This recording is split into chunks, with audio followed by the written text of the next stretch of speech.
அனைவருக்கும் வணக்கம். நிகழும் ஸ்ரீ மங்களகரமான குரோதி வருடம் 2025 ஆண்டு பங்குனி மாதம் 18ஆம் தேதி திருதியை திதி பரணி நட்சத்திரம் கூடிய நாளில் ஏப்ரல் மாதம் பிறக்கிறது. மாத தொடக்கத்தில் கிரகங்களின் சஞ்சாரத்தை ஆராய்ந்து பார்க்கும் பொழுது ரிஷபத்தில் குரு பகவான், மிதுனத்தில் செவ்வாய், கன்னியில் கேது, கும்பத்தில் புதன், மீனத்தில் சூரியன், சுக்கிரன், ராகு, சனி என கிரகங்கள் சஞ்சரிக்கின்றன. பங்குனி உத்திரம் என்பது தமிழ் மக்களின் வாழ்வில் மிகவும் முக்கியத்துவம் வாய்ந்த ஒரு திருநாளாகும். பங்குனி மாதத்தில் வரும் உத்திர நட்சத்திரத்தில் கொண்டாடப்படும் இந்த திருநாள் பல்வேறு தெய்வங்களின் திருமணத்துடன் தொடர்புடையதாக புராணங்கள் கூறுகின்றன. பங்குனி மாதத்தில் வரும் உத்திரம் நட்சத்திரம் சேரும் நாளை பங்குனி உத்திரம் என்கிறோம். இந்த நாளில் பல தெய்வீக திருமணங்கள் நிகழ்ந்ததாக புராணங்கள் கூறுகின்றது. அதனாலேயே இது திருமணங்களுடன் நெருங்கிய தொடர்புடைய நாளாக கருதப்படுகிறது. பங்குனி மாதம் உத்திர நட்சத்திரம் 2025 ஏப்ரல் 10ஆம் தேதி பிற்பகல் 12:24 தொடங்கி ஏப்ரல் 11ஆம் தேதி பிற்பகல் 3:10 முடிவடைகிறது. பங்குனி மாதத்தில் வரும் பௌர்ணமி திதியும் உத்திரம் நட்சத்திரமும் இணைந்து வரும் சிறப்பு நாள்தான் பங்குனி உத்திரம். பங்குனி உத்திர நாளில் பல கோவில்களில் தீர்த்த யாத்திரை மற்றும் கும்பாபிஷேகம் போன்ற சிறப்பு பூஜைகள் நடைபெறும். குறிப்பாக சிறுபுலியூர் மற்றும் சிதம்பரம் கோவில்களில் இந்நாளில் திரளான பக்தர்கள் தீர்த்தமாடி இறைவனை வழிபடுவார்கள். பங்குனி உத்திர நாளில் தானம் கொடுப்பது, தர்ம செயல்களில் ஈடுபடுவது மிகவும் புண்ணியமான காரியமாக கருதப்படுகிறது. இவ்வாறு செய்தால் நம்முடைய பாவங்கள் நீங்கி நற்பெயர்கள் கிடைக்கும் என்பது நம்பிக்கை. குடும்பத்தில் ஏற்படும் பிரச்சனைகள், திருமண தடைகள் போன்றவற்றை நீங்க பங்குனி உத்திர நாளில் சிறப்பு பூஜைகள் செய்வது வழக்கம். இந்த பூஜைகள் நம்முடைய வாழ்வில் நல்ல மாற்றங்களை ஏற்படுத்தி நேர்மையான எண்ணங்களை வழங்கும். பங்குனி உத்திர நாளில் தமிழகத்தின் பல்வேறு கோவில்களில் சிறப்பு பூஜைகள் மற்றும் திருவிழாக்கள் நடைபெறுகின்றன.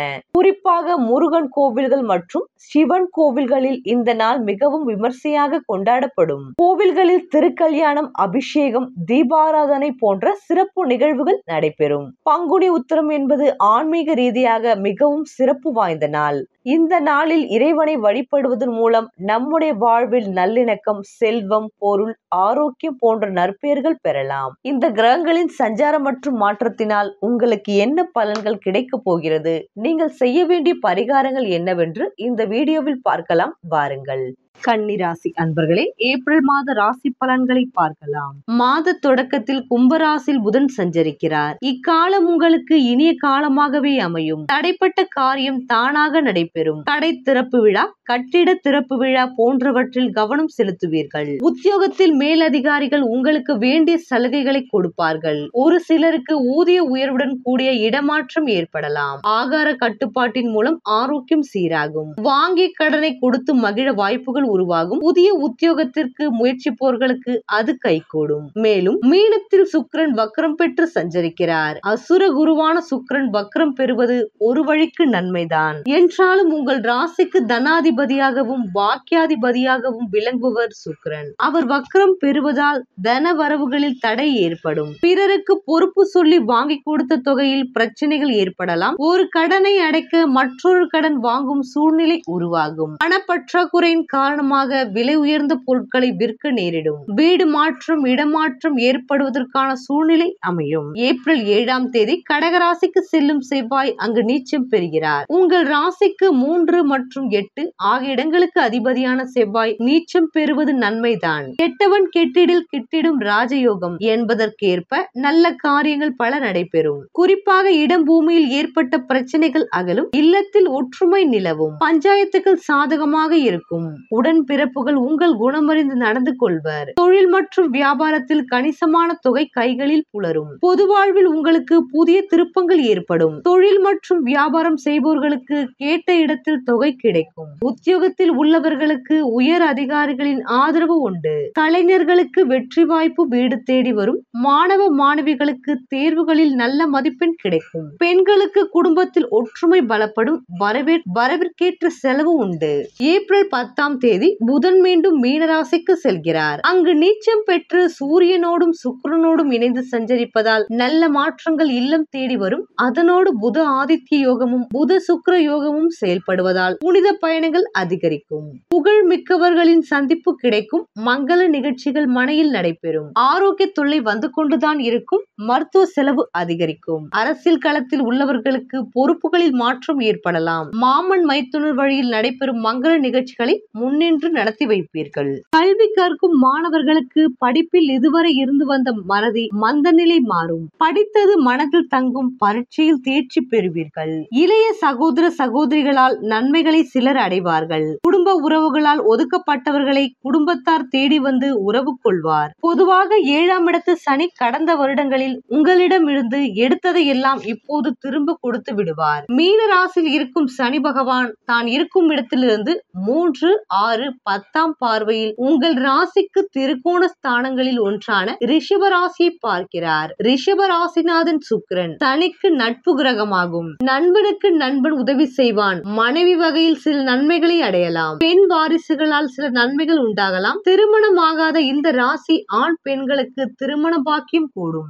மனைவியை இழந்த ஆண்கள், கணவனை இழந்த பெண்கள் மறுமணம் அல்லது 2வது திருமணம் செய்து கொள்ளும் வாய்ப்பு உண்டாகும். தைரியமாக செய்து கொள்ளுங்கள். விவாகரத்து ஆன ஆண்கள் பெண்களுக்கு அடுத்து ஒரு வாழ்க்கை அமைந்துவிடும். அடுத்து அமையும் இந்த வாழ்க்கை மகிழ்ச்சியானதாக சிறப்பாக அமைந்துவிடும். சனி பகவானை மந்தன், முடவன், கால்களில் ரோகம் உள்ளவன் என்று கூறுவார்கள். இது போன்று உடல் ஊனமுற்றவர்களுக்கும் வாழ்வில் மறுமலர்ச்சி உண்டாகும். சிலருக்கு மாற்று சாதி, மாற்று மொழி பேசுபவர்கள் மாற்று இனத்தவருடன் திருமணம் செய்து வைப்பார். திருமணமான ஆண்கள் பெண்கள் சிலருக்கு கணவனை தவிர வேறு ஆண்களுடன், ஆண்களுக்கு பெண்களுடனும் நட்பு உண்டாகலாம். திருமணமான ஆண்கள் பெண்கள் இது போன்ற செயலை தவிர்த்து விடுங்கள். சனி பகவான் மீன ராசியில் இருந்து தனது 6வது பார்வையால் உங்கள் ராசிக்கு 12வது ராசியான விரயம், அயன சயன போகத்தை குறிப்பிடும் சிம்ம ராசியை பார்வையிடுகிறார். பொதுவாக சிம்ம ராசிநாதன் சூரியனுக்கு அதற்கு 6வது ராசியான மகர ராசியின் அதிபதி சனி கிரகம், பகை கிரகம் என்று கூறுவார்கள்.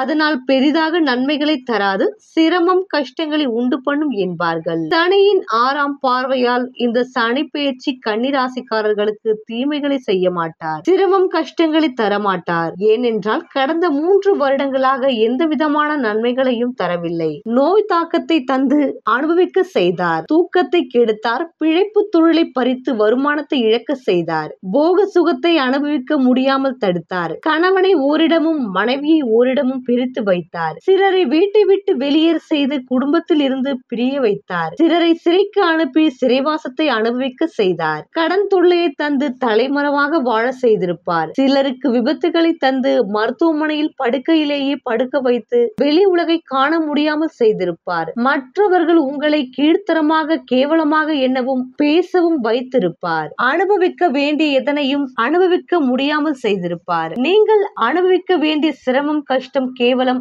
அவமானம் அனைத்தையும் சனி பகவான் 6ஆம் இடம் கும்பராசியில் இருந்து அனுபவிக்க செய்து விட்டார். பொருள் இருக்கும் வீட்டில் இருந்துதான் எதையும் எடுக்க முடியும். எதுவுமே இல்லாத வீட்டில் எந்த பொருளை எடுப்பது? இதுதான் இப்போதைய உங்கள் நிலை. சனி கொடுக்க ஆரம்பிப்பார். மறுபடியும் வாழ்க்கையை தொடங்குவீர்கள். வியாபாரத்தை, தொழிலை இழந்தவர்கள் மறுபடியும் தொடங்குவீர்கள். கல்வி தேர்வில் தோல்வி அடைந்தவர்கள் மறுபடியும் தேர்வு எழுதி அதில் வெற்றி காண்பீர்கள். பதவி உத்தியோகத்தை இழந்தவர்கள் மறுபடியும் அவைகளை அடைவீர்கள். குடும்பத்தை விட்டு வெளியேறியவர்களை குடும்பத்தார் புரிந்து கொண்டு உறவை புதுப்பித்துக் கொள்வார்கள். நோய் நீங்கி சரீரம் சக்தி பலம் பெறும். மனதில் இருந்த பயம் வெறுமை விலகும். மனதில் பயத்தை நீக்குங்கள்.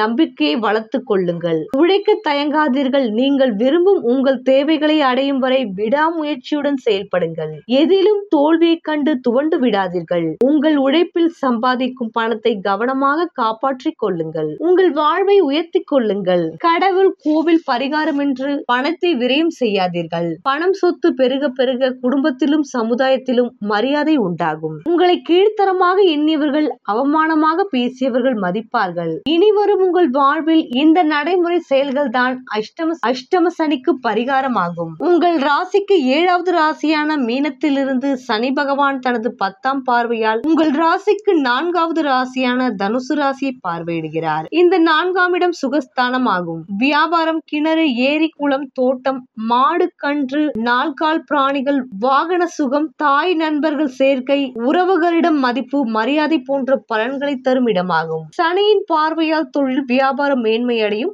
அதில் வருமானம், லாபம் பெருகும். தொழில் உத்தியோகம் இல்லாதவர்களுக்கு சரியான தொழிலை, உத்தியோகத்தை சனி பகவான் அமைத்து தருவார். இதுவரை நிரந்தரமாக எந்த தொழிலும் அமையாதவர்களுக்கு இனி ஆயுள் வரை காப்பாற்றும் நிரந்தரமான தொழிலை சனி பகவான் அமைத்து கொடுத்து விடுவார். பூமியில் இருந்து கிடைக்கும் கனிம பொருட்களான பெட்ரோல், டீசல், நிலக்கரி, இரும்பு போன்ற தொழில்கள் செய்பவர்கள் நன்மை அடைவார்கள். நால்கால் பிராணிகள் வளர்ப்பது, மேசை, நாற்காலி, கட்டில், வாகனங்கள் போன்ற தொழில்கள் மேன்மை அடையும். எண்ணெய் வியாபாரம் செய்பவர்களுக்கு நன்மை கிடைக்கும். புஞ்சை தானிய பயிர்கள் நன்கு விளைவை தரும். கன்னிராசி அன்பர்களே, உங்களுக்கான பரிகாரம்: இம்மாதம் விநாயகர் வழிபாடு வெற்றியை வழங்கும்.